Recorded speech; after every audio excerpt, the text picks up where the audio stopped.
جنت میں لوگ جا رہے ہوں گے اور ادھر مجرم کھڑے ہوں گے، جہنم والے کھڑے ہوں گے، تو جنت میں لوگ جا رہے ہوں گے تو جہنم کی صفوں میں سے ایک آدمی کہے گا بھائی صاحب بھائی صاحب، ایک جنت ہوگا بھائی صاحب بھائی صاحب، وہ کھڑا ہو جائے گا، آپ نے مجھے پہچانا؟ کہے گا نہیں۔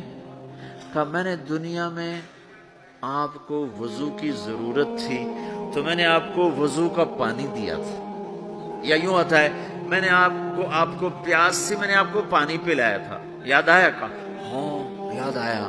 کہ دیکھو میری جہنم کا فیصلہ ہو گیا ہے، میری سفارش تو کر دو۔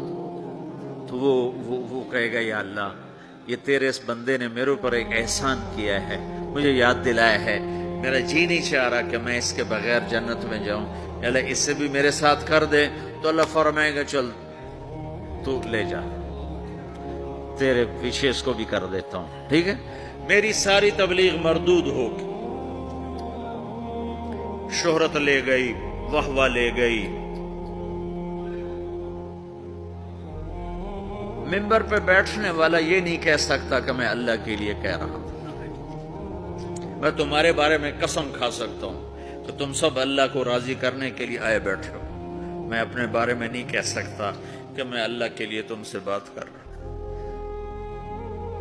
میں موت پہ مجھے پتہ چلے گا کہ یہ مردود تھا یا مقبول ہے، یہ شہرت کا افسانہ تھا یا دین کی محنت تھی، یہ موت پہ پتہ چلے گا، اس سے پہلے مجھے کچھ پتہ نہیں۔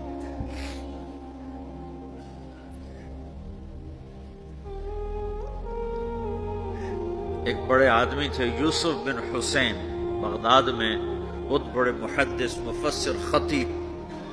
جب ان کا انتقال ہونے لگا، بڑی شہرت پائی، تو انہوں نے کہا یا اللہ، ایک میرے پاس خیانت ہے، ایک میرے پاس دیانت ہے، تیرے ساتھ میں نے ہمیشہ خیانت کی، تیرے بندوں کے ساتھ ہمیشہ امانت سے کام لیا، تیری بات کو صحیح پہنچایا، غلط نہیں پہنچایا یا اللہ، لیکن تیرے ساتھ میرا معاملہ غلط رہا، میں تیرے سے بددیانتی کرتا رہا،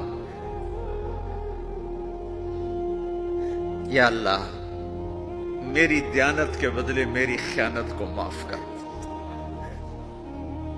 یہ کہتے کہتے ان کا انتقال ہو گیا۔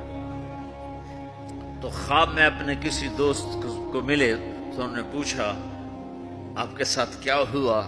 تو کہا اللہ نے مجھے اپنے سامنے کھڑا کیا اور کہا یوسف تیری بات نے مجھے خوش کر دیا، جا اسی کے طفیل تجھے معاف کیا، بے شک میں تیری خیانت کو دیکھتا رہا لیکن تیری دیانت کے بدلے تیری خیانت کو معاف کرتا ہوں۔